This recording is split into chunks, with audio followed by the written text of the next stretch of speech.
Eder. Mek. Pallister. Nelle ultime ore, attorno al caso Liliana Resinovic, è tornata a circolare con forza un'immagine che ha riacceso discussioni, sospetti e inevitabili reazioni.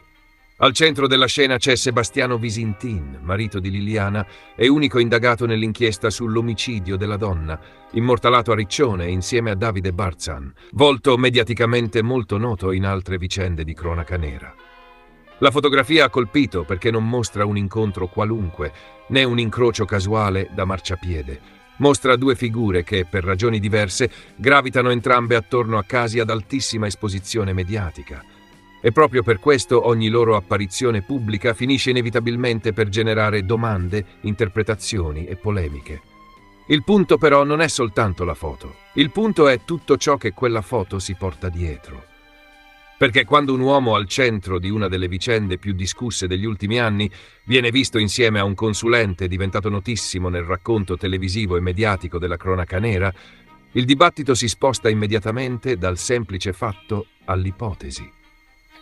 Si comincia a ragionare su che tipo di rapporto ci sia davvero, su quanto sia occasionale quell'incontro, su quanto invece possa rappresentare qualcosa di più strutturato.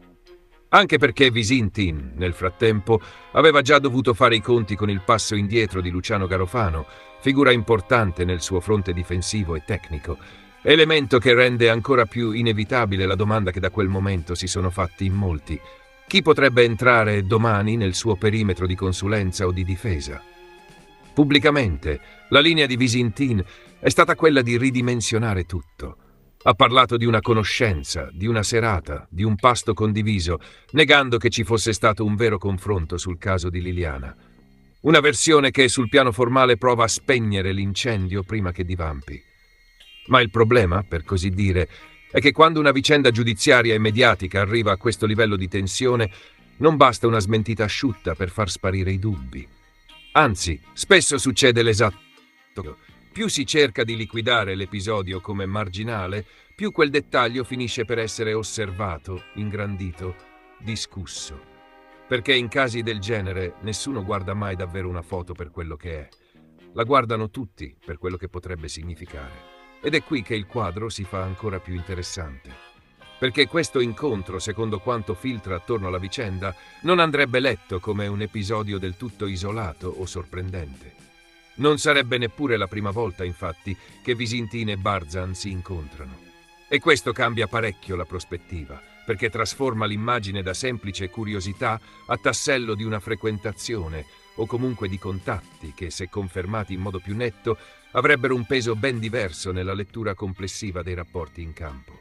Non più, quindi, il classico «ci siamo visti per caso, una sera e basta», ma un contesto che lascerebbe intravedere qualcosa di più stabile, o quantomeno di non episodico. Su questo punto, però, non risultano al momento conferme ufficiali pubbliche ulteriori, e dunque resta un'ipotesi da maneggiare con prudenza. A rendere tutto ancora più delicato è poi la reazione durissima arrivata dal fratello di Liliana, Sergio Resinovic, che non ha nascosto il proprio fastidio per questa continua esposizione pubblica di Sebastiano. La sua posizione è chiara da tempo. Ogni mossa di Visintin viene letta come una nuova provocazione, come l'ennesima rappresentazione pubblica di una vicenda che agli occhi dei familiari di Liliana dovrebbe essere trattata con tutt'altro registro.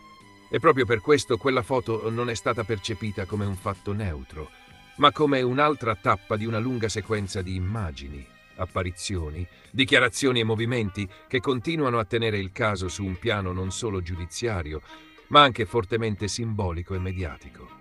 Il vero nodo, allora, è capire se dietro questo rapporto ci sia soltanto una conoscenza personale oppure se si stia lentamente costruendo qualcosa di più concreto. Sullo sfondo resta infatti un'ipotesi che al momento non è confermata ufficialmente, ma che continua a circolare con insistenza. Qualora Sebastiano Visintin dovesse arrivare a processo, non si può escludere che nella sua futura squadra difensiva possa entrare anche lo studio Barzan, cioè l'avvocata Nunzia Barzan insieme al fratello, il criminalista Davide Barzan. Al momento va considerata per quello che è, cioè una possibilità non formalizzata pubblicamente, non una realtà già accertata. Però è proprio questa eventualità, più ancora della fotografia in sé, a spiegare perché quell'incontro abbia attirato tanta attenzione. E allora il punto finale per il pubblico è uno soltanto. Qui non si parla semplicemente di due persone viste insieme. Qui si parla di un'immagine che, dentro una vicenda già tesissima, apre scenari. Perché ogni incontro, in un caso del genere, viene letto come un segnale. Ogni presenza accanto a Sebastiano Visintin viene valutata per il suo peso futuro.